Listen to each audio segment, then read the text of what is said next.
ini adalah cara gimana gua bisa berdamai dengan keadaan dan situasi yang mengganggu gua.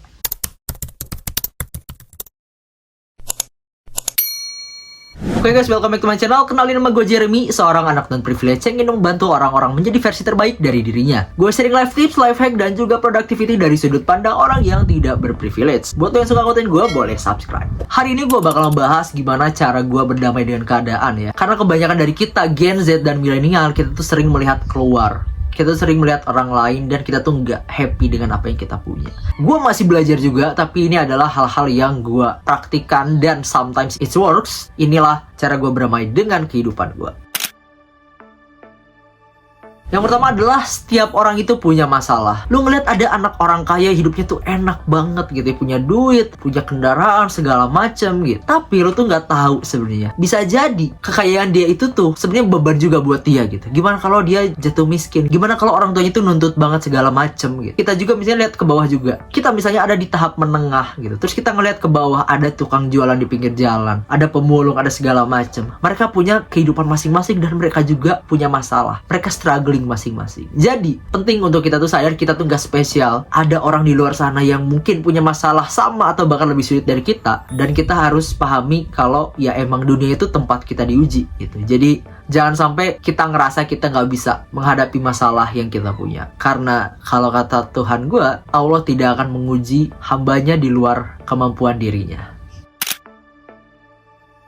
Jangan berikan celah untuk melamun. Kebanyakan dari kita yang overthinking itu tuh pasti ketika kita tuh nggak lagi ngapa-ngapain gitu ya, lagi di kamar, lagi ngelamun segala macem gitu. Makanya di overthinking, mikirin, kayaknya enak ya hidup kayak dia, kayaknya enak ya kalau gue nggak kayak gini segala macem lah. Stop it. Jangan berikan celah untuk lo melamun. Lo harus sibuk bro. Masih muda, lo harus sibuk. Lo bisa nulis, bisa baca buku, bisa olahraga segala macem. Pokoknya lo jangan sampai ngelamun lah. Pergi kalau lo kerja gitu ya.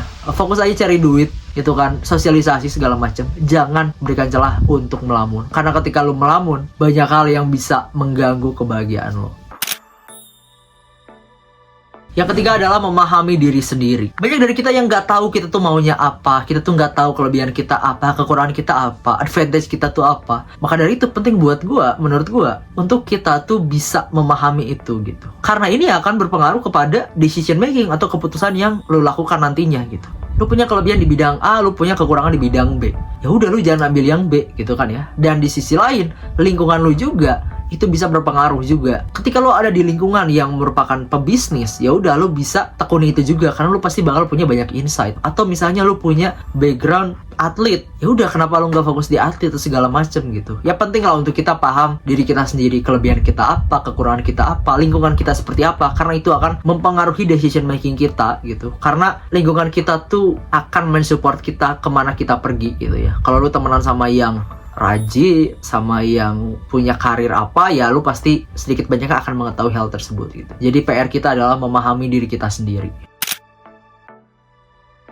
Yang keempat adalah fokus sama apa yang bisa kita kontrol. Nah ini gue sering banget bilang kayak gini ya, fokus sama apa yang bisa kita kontrol. Kita nggak bisa ngontrol omongan orang lain, kita nggak bisa ngontrol keputusan orang lain gitu. Yang kita bisa kontrol apa? Respon kita terhadap orang lain. Seperti yang sempat gue bahas di konten ini, buku Filosofi Teras. Kalau misalnya ada sebuah masalah dan kita nggak bisa ngapa-ngapain, ya udah kan kita nggak bisa ngapa-ngapain. Dan kalau ada masalah dan kita bisa apa-apain, ya udah kan kita bisa apa-apain, gak usah risau gitu. Jadi ya fokus aja, yang bisa kita kontrol apa? Diri lu, respon lu, usaha lu gitu. Nggak usah mikirin hal-hal yang lain-lain. Yang terakhir adalah mencari terapis atau psikolog. Oke, gue yakin gak semua orang punya uang untuk ke terapis atau ke psikolog ya. Tapi gue sarankan untuk lo yang memiliki uang. Karena apa? Terapis atau psikolog ini tugasnya adalah membantu kita berpikir secara runut dan jernih. Ketika lu punya masalah dan lu tuh nggak tahu harus gimana, cerita ke temen lu bisa, tapi belum tentu temen lu ini bakal membantu cara lu berpikir. Bisa jadi mereka hanya memvalidasi masalah lu aja, tidak membantu lu mencari jawaban. Nah, dengan lu ke psikolog, gue pernah juga, gue sempat ada di posisi terendah lah, gue nggak tahu harus ngapain, permasalahan soal perasaan, trauma masa lalu segala macam. Dengan ke psikolog, gue dibantu membuka pikiran gue, ini tuh hal yang bisa kita kontrol, ini yang nggak bisa kita kontrol, fokusnya apa segala macam. Itu akan membantu lu. lu. Dan gue jamin memang mencari psikolog itu cocok-cocokan juga. Gue udah 2 kali ke psikolog. Yang pertama tuh gue biasa aja, dan yang kedua ini gue nyaman banget, dan sampai sekarang gue masih konseling sama beliau. Tapi hal yang harus kita sadari juga, ketika lu ke psikolog, mindset lu tuh harus bener dulu. Gue tuh mau menyelesaikan masalah gue, bukan mau mencari pelarian gitu. Karena banyak banget psikolog gue bilang, banyak orang yang konseling curhat ke psikolog, mereka tuh bukan fokus mencari solusinya, tapi pengen menyalahkan keadaan aja, ingin mencari validasi gitu. Mereka nggak fokus untuk bangkitnya gitu. Nah, dari lu sendiri penting untuk lu, fokus lu adalah untuk menyelesaikan masalah lu dan bangkit dari keterpurukan lu. Oke, mungkin situ aja konten gue kali ini. Buat lu yang pengen baca-baca soal buku Filosofi Teras, gue ada book note-nya di deskripsi ya. Lu bisa download aja atau cek juga buku-buku yang lain, dan pay as you wish. Kalau mau donasi boleh banget, dan lu bisa juga traktir gue sesuap nasi ya. Terserah lu mau traktir seberapa gitu. Segitu aja dari gue. Semoga konten gue bermanfaat. I'll see you on the next videos.